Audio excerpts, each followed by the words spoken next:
যত অমুসলিম আমার হাতে ইসলাম গ্রহণ করেছে অথবা যে সমস্ত অমুসলিমের ইসলাম গ্রহণের মুহূর্তে আমি উপস্থিত ছিলাম আমার জীবনে, তাদের সবাইকে আমি একটি প্রশ্ন রাখার চেষ্টা করেছি। সেটি হলো, আমি সে অমুসলিম ইসলাম থেকে অন্য ধর্ম থেকে ইসলামে আসা ভাইকে বা বোনকে আমি জিজ্ঞাসা করেছি যে আপনি ইসলামে আসছেন, আপনাকে অবশ্যই ওয়েলকাম, কিন্তু আমার আগ্রহের জায়গা, কৌতূহলের জায়গায় আপনি ইসলাম কি দেখে আসলেন, কি দেখে ইসলামে আসলেন, কি দেখে ইসলাম গ্রহণ করলেন। কারণ আমরা মুসলমানরা তো এমন জীবন গঠন করতে পারিনি আমাদের কোরআন এবং হাদিসের আলোকে যা দেখে আপনি মুগ্ধ হয়ে ইসলামে আসতে পারেন। আপনার ইসলামে আসার কারণটা কি, রহস্যটাকে আমি জানতে চাই। আমি প্রত্যেকটা নমুসলিমকে জানার, জিজ্ঞাসা করার চেষ্টা করেছি এবং আমার অভিজ্ঞতা হলো বেশিরভাগ নমুসলিম আমাকে উত্তর দিয়েছে যে তারা কখনো কোনো না কোনোভাবে কোরআন পড়েছে, বুঝে, অথবা প্রিয় নবী সাল্লাল্লাহু আলাইহি সাল্লামের জীবনী পাঠ করেছে। প্রিয় নবী সাল্লাল্লাহু আলাইহি সাল্লামের জীবনী শুরু থেকে শেষ পর্যন্ত যদি আপনি একবার পাঠ করেন এবং খুব ভালো করে পাঠ করেন, আমি আল্লাহর উপরে ভরসা রেখে আপনাকে নিশ্চিত করে বলতে পারি আপনার ঈমানের যে প্যারামিটার, এটা এখন যেই জায়গাতে আছে, আপনি একটি সিরাত শুরু থেকে শেষ পর্যন্ত পড়ে শেষ করুন, আমি আল্লাহর উপরে ভরসা করে শপথ করে বলতে পারি আপনার ঈমানের প্যারামিটার অনেক উপরে উঠে যাবে ইনশাআল্লাহ। সম্মানিত উপস্থিতি, প্রিয় নবী সাল্লাল্লাহু আলাইহি সাল্লামের মধ্যে কি ছিল যে গোটা পৃথিবীকে আজও মাতিয়ে রেখেছেন। আমি একটি কথা বিভিন্ন সময় বলার চেষ্টা করি, গোটা পৃথিবীর ইতিহাসে যত মানুষ ছিলেন, যত মানুষের আগমন ঘটেছে, তাদের মধ্যে সত্যিকারের অমর হওয়া বলতে যা বোঝায় সেটা একমাত্র এখনো পর্যন্ত হয়ে আছেন নবী রাসূলগণ এবং আল্লাহর প্রতি বিশ্বাসী বান্দারা। আপনি আজ থেকে 2000, 4000, 5000 বছর আগের এমন একজন মানুষের নাম আমাকে বলতে পারবেন না যে মানুষ আল্লাহদ্রোহী ছিল, আল্লাহর প্রতি অবিশ্বাসী ছিল, অথচ তিনি তখনকার সময়ের অনেক ক্ষমতাধর ব্যক্তি ছিলেন, অনেক সম্পদশালী ছিলেন, অনেক হয়তো জনপ্রিয় মানুষ ছিলেন।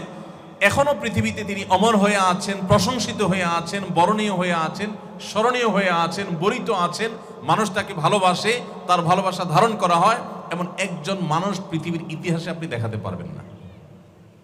কিন্তু আমি আপনাকে এরকম শত মানুষ দেখাতে পারবো যারা তাদের সময়ে নিগৃহীত ছিলেন, তাদেরকে মানুষ ঠাট্টা বিদ্রুপ করত, তাচ্ছিল্য করত, ব্যঙ্গ করত, বলতো তোমরা অশিক্ষিত, তোমরা পিছিয়ে থাকা, তোমাদের পিছিয়ে পড়া মানুষ, তোমাদের অনুসরণ করে সব সমাজের অশিক্ষিতরা।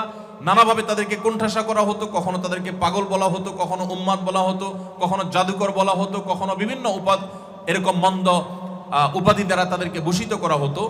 সেই মানুষগুলো আজ হাজার হাজার বছর পরেও প্রাসঙ্গিক এবং স্মরণীয় এবং প্রশংসনীয়।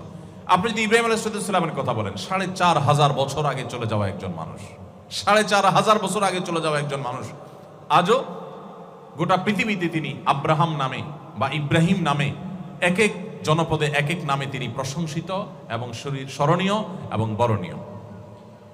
আপনি ঈসা আলাইহিস সালামের নাম বলেন, মুসা আলাইহিস সালামের নাম বলেন, দাউদ আলাইহিস সালামের নাম বলেন, কোথাও ডেভিড, কোথাও দাউদ। এভাবে আপনি পৃথিবীর ইতিহাসের অসংখ্য নবী রাসূলদের, এমনকি যারা নবী রাসূল ছিলেন না, আল্লাহর প্রিয় মানুষ ছিলেন, আপনি মারিয়ামের নাম জানেন, একজন নারী ছিলেন। আল্লাহ রাব্বুল আলামিন তাকে গোটা পৃথিবীতে যতটা অমর করে রেখেছেন। আপনি আরেকজন নারীর নাম বলেন যে মারিয়াম, যিনি আজ থেকে 2 সহস্রাব্দী পূর্বে পৃথিবীতে ছিলেন। 2 সহস্রাব্দী পূর্বে পৃথিবীতে থাকা একজন মানুষের নাম বলেন যিনি মারিয়ামের মতো এরকম জনপ্রিয়তা এবং মানুষের ভালোবাসা অর্জন করতে পেরেছেন। একজন মানুষ আপনি দেখাতে পারবেন। আল্লাহ সুবহানাহু ওয়া তাআলা কোরআনে বলেছেন, আম্মা যাবাদু ফায়াযহাবু জুফাআ ওয়া আম্মা মা ইয়ানফাউন নাস ফায়ামকুসু ফিল আরদ। মানুষের জীবনমান উন্নত করা খুবই প্রয়োজনীয় কাজ, কিন্তু মানুষকে অনন্ত অসীমকালের জাহান্নামের যাত্রা থেকে সরিয়ে অনন্ত অসীমকালের চিরসুখের ঠিকানা জান্নাতের যাত্রার পথ ধরিয়ে দেওয়া, এটা হলো মানবতার সবচেয়ে বড় উপকার। আর এই উপকারটাই যুগে যুগে নবী রাসূলগণ করেছেন এবং তাদের অনুসারীরা করেছেন। আল্লাহ বলেছেন যারা মানুষের জন্য সবচেয়ে বেশি উপকারী তাদেরকে আল্লাহ পৃথিবীতে টিকিয়ে রাখবেন। আর এর বাইরে ফেনা যেগুলো আসলে মানুষের জন্য সেভাবে স্থায়ী উপকার বয়ে আনে না, সেগুলো একসময় এই বুদবুদ এবং ফেনা হারিয়ে